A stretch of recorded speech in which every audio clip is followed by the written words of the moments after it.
Olá, bom dia! Hoje é sexta-feira, 3 de maio de 2024. Hoje a igreja se veste com a cor do martírio para celebrar São Felipe e São Tiago, apóstolos. E quero oferecer o evangelho de hoje para os aniversariantes do dia. Carla Costa, de Mogi das Cruzes, São Paulo. Liara, de Passos, Minas Gerais. Um abraço também para o esposo Fred. Deus abençoe muito vocês. E daqui a pouquinho, a Enciclopédia Bíblica. Este podcast é um oferecimento de Cartório Fujiwara 43 33 43 46 45, Londrina, Paraná.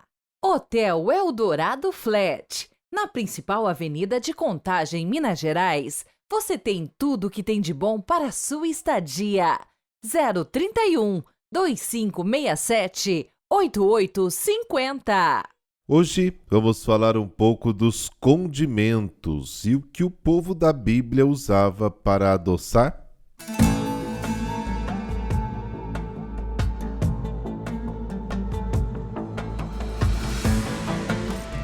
Bom, na verdade, os israelitas não tinham açúcar. Seu adoçante principal era o mel silvestre, né?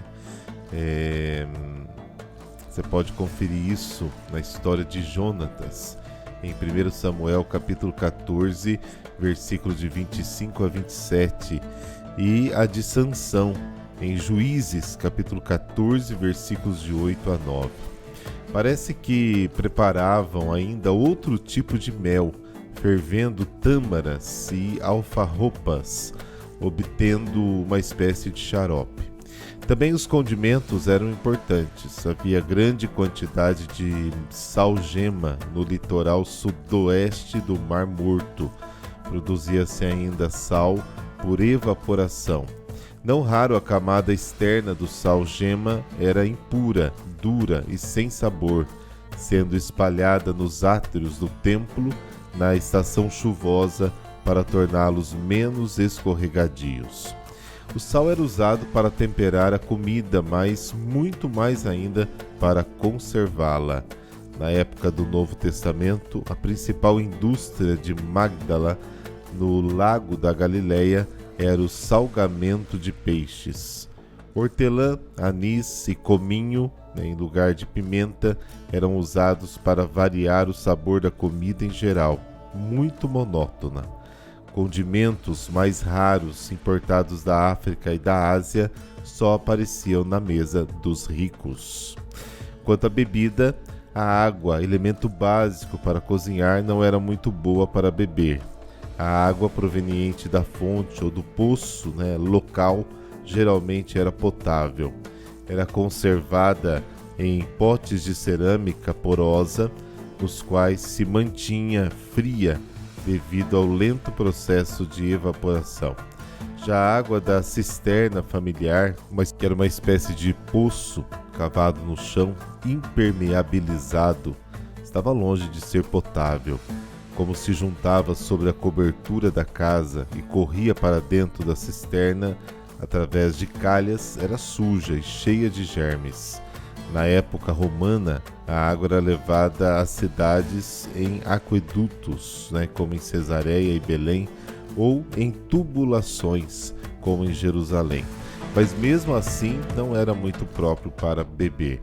Por isso eram consumidos de preferência outros tipos de bebida.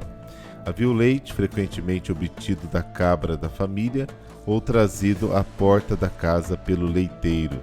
Mas a bebida mais comum era, adivinha, o vinho. Na época da vindima, exprimia-se o suco dos cachos diretamente na taça, mas a maior parte do suco era fermentado para ser conservado.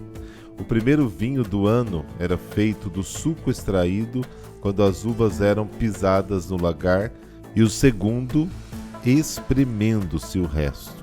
Às vezes misturava-se vinho com fel ou mirra para aliviar as dores, mistura oferecida a Jesus, inclusive na cruz. Mateus capítulo 27. Também se misturava vinho com azeite de oliva para limpar e curar feridas. O bom samaritano derramou azeite e vinho nas feridas da vítima dos ladrões. Lucas capítulo 10. Embora o vinho fosse bebida normal, o próprio Jesus providenciou vinho para as bodas de Caná e também tomava o suficiente para poder ser chamado de beberrão pelos fariseus. Mateus capítulo 11, versículo 19. Pessoas que tinham feito voto a Deus ou se tinham empenhado em serviço especial não bebiam vinho. Levítico capítulo 10, Números capítulo 6. Sempre foi condenada a embriaguez ou excesso. A seita dos recabitas não bebia vinho como parte da sua vocação de levar vida nômade. O cultivo de videiras e a produção de vinho era considerado próprio da vida sedentária. As casas ricas da época do Novo Testamento possuíam adegas de vinhos finos de todas as partes do mundo mediterrâneo. O vinho era conservado em jarros estreitos, de forma pontuda, para poderem ser facilmente enterrados no solo ou na areia, mantendo o vinho frio. Entretanto, comumente o vinho era conservado em recipientes de couro, os chamados odres. E é isso aí, semana que vem vamos dar alguns detalhes da cozinha e das refeições do povo da Bíblia.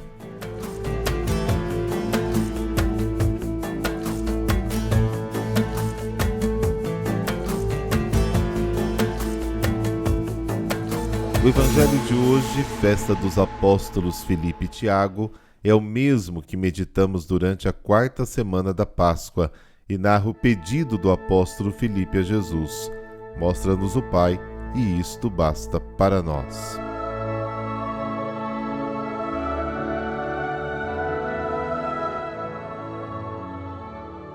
Pelo sinal da Santa Cruz, livrai-nos Deus, nosso Senhor, dos nossos inimigos. Ó Deus, vós nos alegrais cada ano com a festa dos apóstolos São Filipe e São Tiago. Concedei-nos por suas preces participar de tal modo da paixão e ressurreição do vosso Filho, que vejamos eternamente a vossa face. Amém.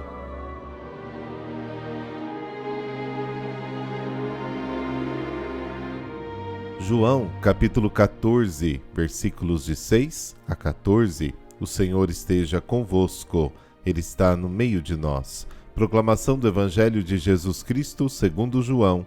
Glória a vós, Senhor. Naquele tempo, Jesus disse a Tomé: Eu sou o caminho, a verdade e a vida. Ninguém vai ao Pai senão por mim. Se vós me conhecesseis, conheceríeis também o meu Pai.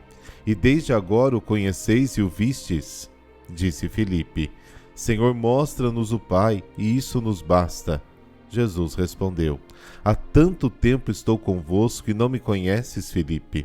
Quem me viu, viu o Pai. Como é que tu dizes, mostra-nos o Pai? Não acreditais que eu estou no Pai e o Pai está em mim?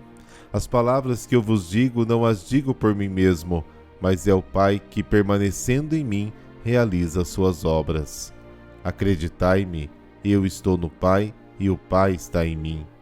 Acreditai ao menos por causa dessas mesmas obras. Em verdade vos digo, quem acredita em mim fará as obras que eu faço, e fará ainda maiores do que estas, pois eu vou para o Pai.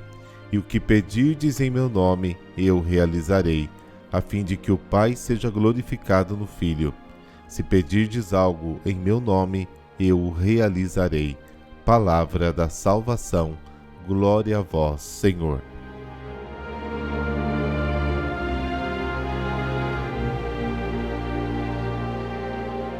Do tema da viagem à casa do Pai, Jesus naturalmente passa a falar do caminho.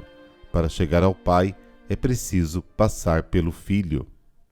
Tomé deseja concretude e clareza em seus discursos.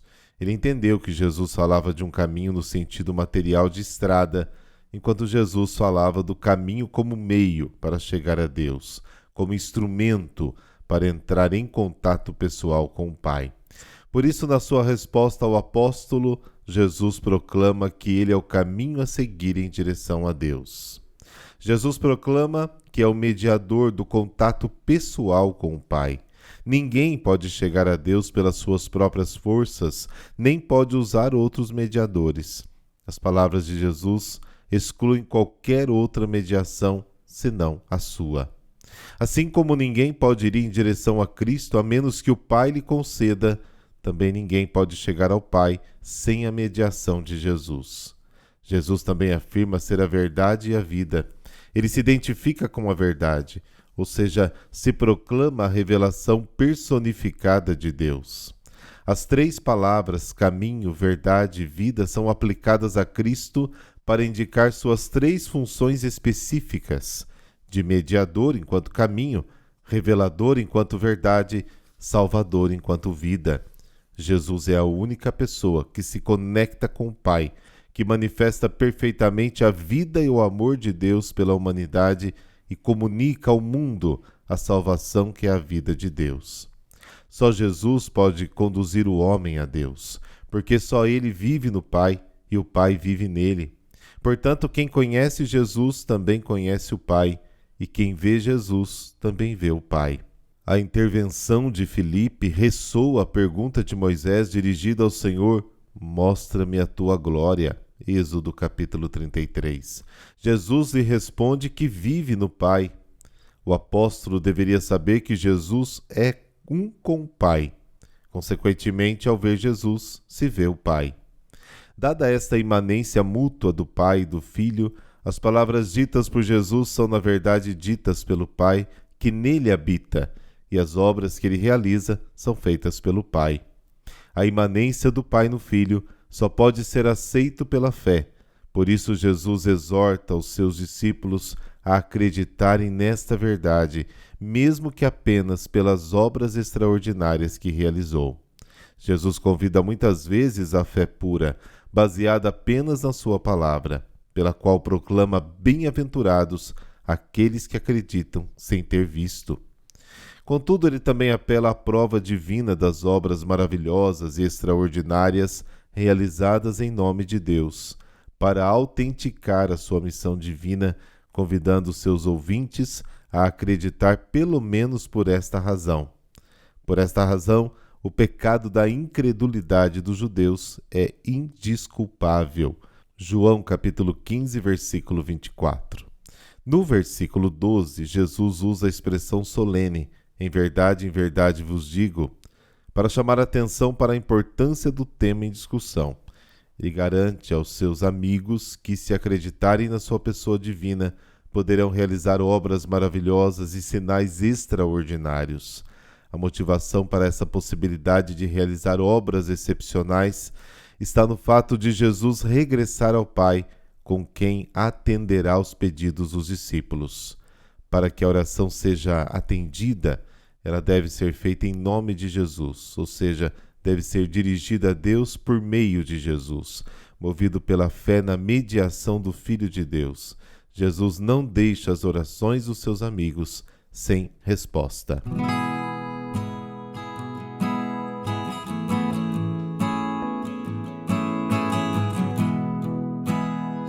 São Filipe e São Tiago Menor. Filipe nasceu em Betsaida, da Galileia, no reino de Israel, a mesma cidade de São Pedro e Santo André, e talvez fosse pescador como eles. Tem origem judaica e nome grego, sendo discípulo de São João Batista, mas foi chamado a ser apóstolo por Cristo no mesmo dia que Pedro e André. Consta que era casado e com 3 filhos, e seguir Jesus foi de consentimento mútuo e doloroso para ele e para sua família. Aparece sempre em 5º lugar nas listas dos apóstolos, indicando uma preferência de Jesus, talvez por segui-lo imediatamente após o convite. João capítulo 1, versículo 43. Logo chamou Natanael, que seria São Bartolomeu, e em resposta às suas dúvidas disse: vem e vê. O que, segundo Bento XVI, mostra que agiu com verdadeira testemunha, não apenas apresentando uma teoria, mas convidando para uma experiência pessoal. A ele se dirige Jesus na multiplicação dos pães e dos peixes, outra sugestão de sua preferência. Com Santo André, próximo da paixão, intercede junto ao Cristo por alguns gregos que o queriam ver, João capítulo 12. Provavelmente porque falava o idioma, demonstrando assim já caridade para com os pagãos. Por isso é muito querido na Grécia e padroeiro também daquele país.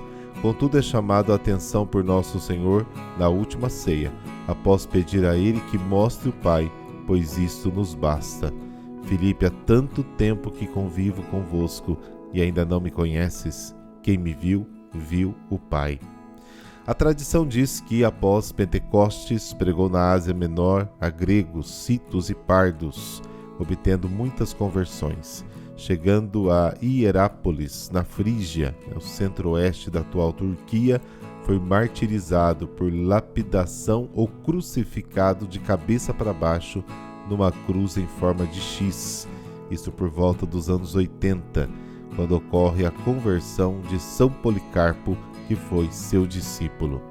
Tiago Menor é assim diferenciado de outro apóstolo, Tiago Maior, irmão de São João Evangelista e filho de Zebedeu, não porque fosse inferior em santidade, mas porque o segundo participou de algumas situações específicas que ganharam destaque, como a transfiguração e o chamado à vigília com Cristo no Horto das Oliveiras.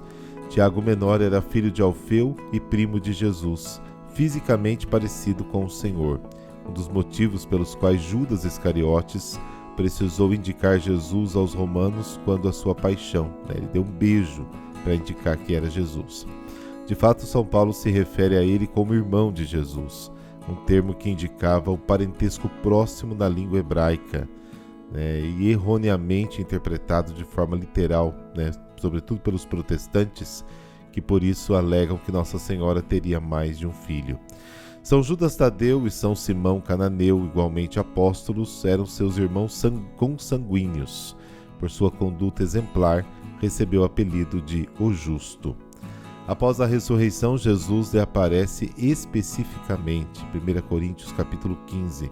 É considerado o primeiro bispo de Jerusalém, e São Paulo cita mesmo antes de Pedro, Tiago, Pedro e João, considerados colunas da igreja, Gálatas capítulo 2.